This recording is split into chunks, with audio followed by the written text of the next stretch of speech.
زہ مقدر حضور حق سے سلام آیا پیام۔ اعوذ باللہ من الشیطان الرجیم، بسم اللہ الرحمن الرحیم۔ ان اللہ لا یستحیی ان یضرب مثلا ما بعوضۃ فما فوقها فاما الذین آمنوا فیعلمون انہ الحق من ربہم واما الذین کفروا فیقولون ماذا اراد اللہ بہذا مثلا یضل به کثیرا ویہدی به کثیرا وما یضل به الا الفاسقین الذین ینقضون عہد اللہ من بعد میثاقہ ویقطعون ما امر اللہ به ان یوصل ویفسدون فی الارض اولئک هم الخاسرون۔ اللہ اس سے ہرگز نہیں شرماتا کہ مچھر یا اس سے بھی کمتر کسی چیز کی مثال دے۔ جو لوگ حق بات کو قبول کرنے والے ہیں وہ انہی مثالوں کو دیکھ کر جان لیتے ہیں کہ یہ حق ہے جو ان کے رب کی طرف سے آیا ہے، اور جو ماننے والے نہیں ہیں وہ انہیں سن کر کہنے لگتے ہیں کہ ایسی مثالوں سے اللہ کا کیا مطلب ہے۔ اس طرح اللہ ایک ہی بات سے بہتوں کو گمراہی میں مبتلا کر دیتا ہے اور بہت سوں کو راہ راست دکھاتا ہے، اور اس سے گمراہی میں وہ انہی کو مبتلا کرتا ہے جو فاسق ہیں اور اللہ کے عہد کو مضبوط باندھ لینے کے بعد توڑ دیتے ہیں، اور اللہ نے جسے جوڑنے کا حکم دیا اسے کاٹتے ہیں اور زمین میں فساد برپا کرتے ہیں۔ حقیقت میں یہ لوگ نقصان اٹھانے والے ہیں۔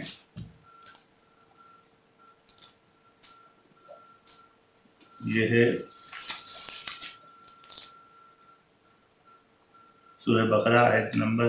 26 اور 27۔ یہاں اللہ تعالیٰ یہ اس آیت کا جو بھی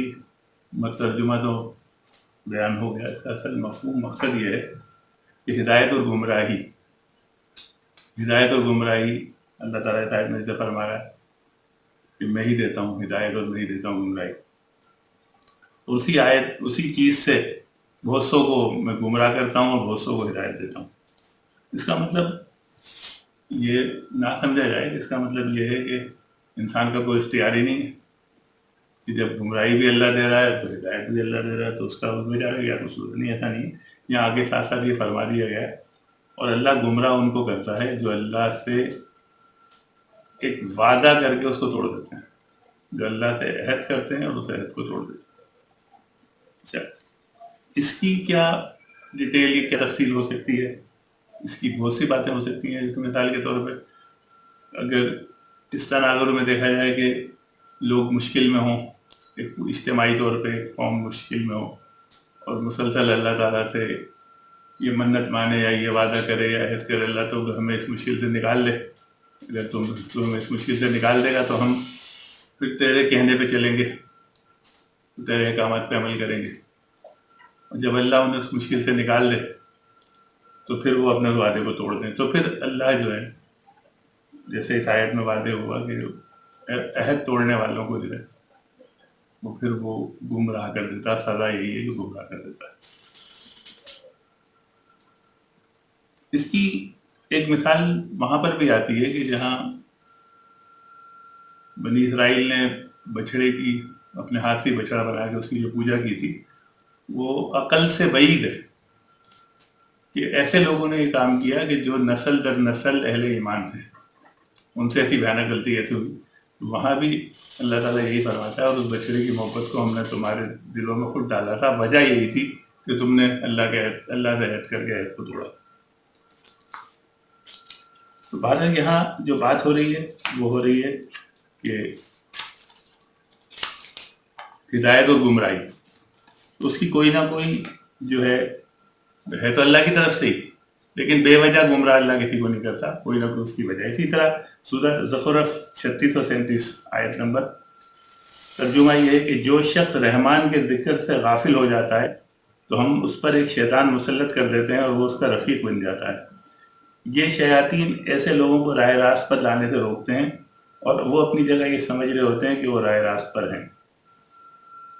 یعنی کہ یہ دوسری جگہ آ گئی کہ